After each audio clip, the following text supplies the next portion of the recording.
we now know a little bit about how bones are formed, right? How bone is actually created by the osteoblasts secreting osteoid, which is then ossified. I call this process ossification. We also know that osteocytes are responsible for maintaining the bone, and osteoclasts can break down the bone and allow it to be remodeled based on the needs of the body at the time. But where do bones come from to begin with? How do we get them? How do they grow and stop growing? Okay, so this clip is going to introduce you to the process of osteogenesis. Oftentimes the terms ossification and osteogenesis are used interchangeably, but we are going to be discussing the several different ways that bones grow. Okay, so first of all, bones begin their development during the embryonic period. There are a couple different types of osteogenesis processes, but both of them involve immature primary or woven bone forming some type of a scaffold and then building from there. Okay, so we're going to see that there are in fact two different types of ossification that we are going to discuss, both of which start during the fetal period. So we can see here, this is a fetus. We can see the formation of some bones. We can also see some cartilaginous models. Okay, so one type of bone formation is called intramembranous ossification, and the other type is called endochondral ossification. And so both of these terms may sound kind of big and clunky, a little bit scary, but they really both tell you exactly where these processes are occurring. So intramembranous is going to be the focus of this particular clip. This occurs within membranes. And so we're going to see that the flat bones in particular are what form via intramembranous ossification. Endochondral ossification, on the other hand, is how pretty much the rest of the bones in the body are going to form.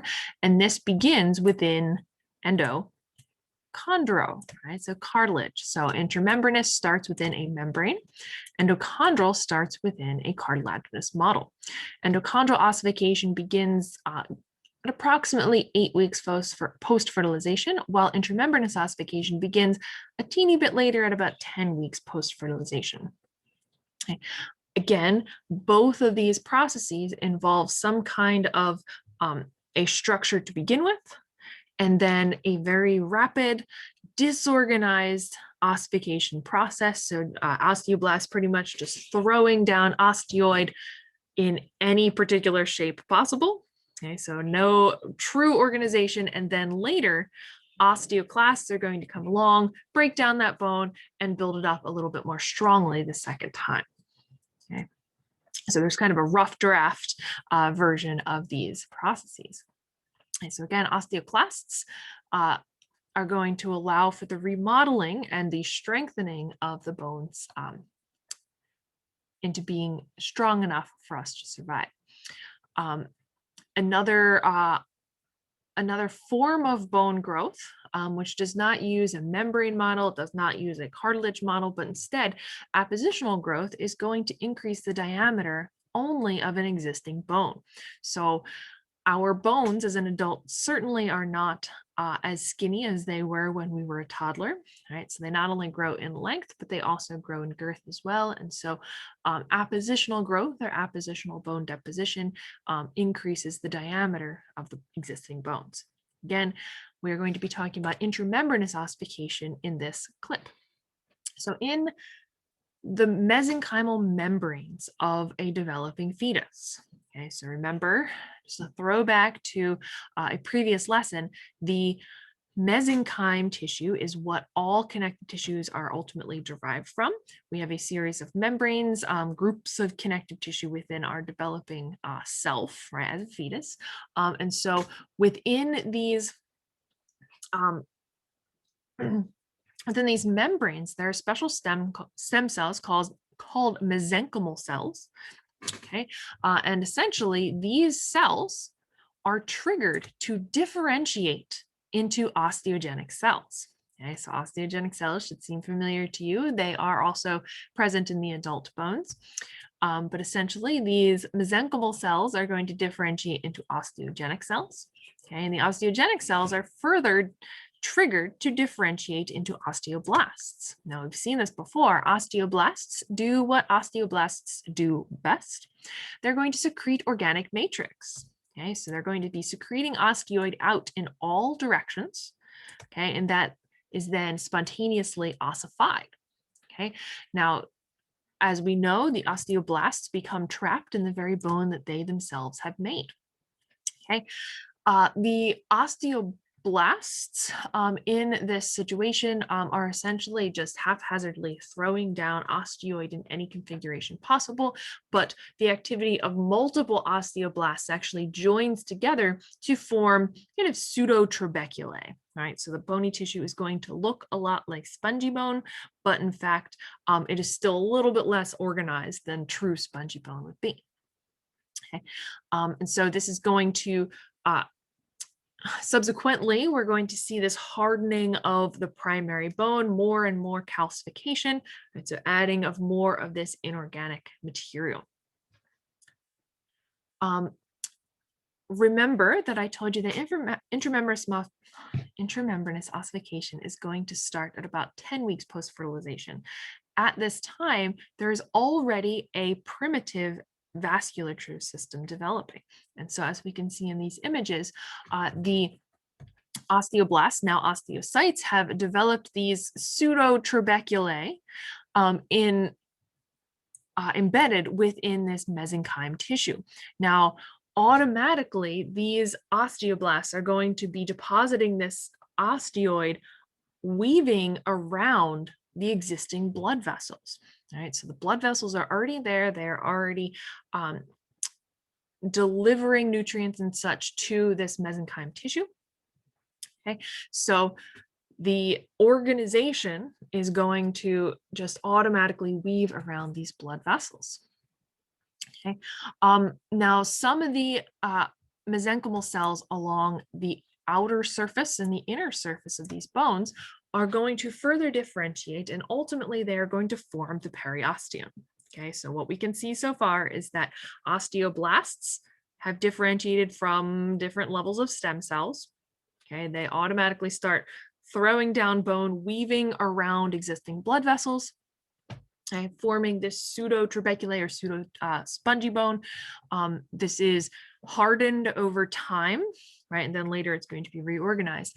And then after the bone already exists to some extent, then we're going to form the periosteum. And so from the periosteum, the spongy bone is going to become heavily calcified, right? So it's going to become even harder than the innermost bone, okay? So this is in the process of forming compact bone, right? That is right deep to the periosteum. And in here, this is the spongy bone. And so ossification is then going to continue up in this direction, and it's going to continue in that direction. And so what we ultimately have are these bony plates that are growing out in all directions. They're really skinny. That we have periosteum, pseudo-compact bone, immature spongy bone, and then more compact bone and periosteum. So this nice sandwich of bone growing out in all directions and towards one another. Okay, so what I'm talking about here is that these are the flat bones, right? They're developing in the skull, they're developing in the mandible, our sternum, etc. This is how these bones are going to grow. And so a primary ossification center, right? So where these osteoblasts first differentiate, might occur here. Right, so here we can see ossification centers with little osteoblasts, and this bony tissue is going to grow out in all directions, weaving around the existing blood vessels. Okay, and it's going to grow in all directions. And so this bone is growing this way, and this bone is growing that way, and that bone is growing that way. And so ultimately, the whole skull is going to be growing at the same time as these bones push out from one another. Now, of course, when you're born, this process is far from finished. You're going to keep on growing for a few more years, of course. And so particularly in infants, this mesenchyme tissue, Right, so this soft membrane here is still very visible. There's still a fairly large gap in between these bones, right? They're still developing, they're still growing towards each other.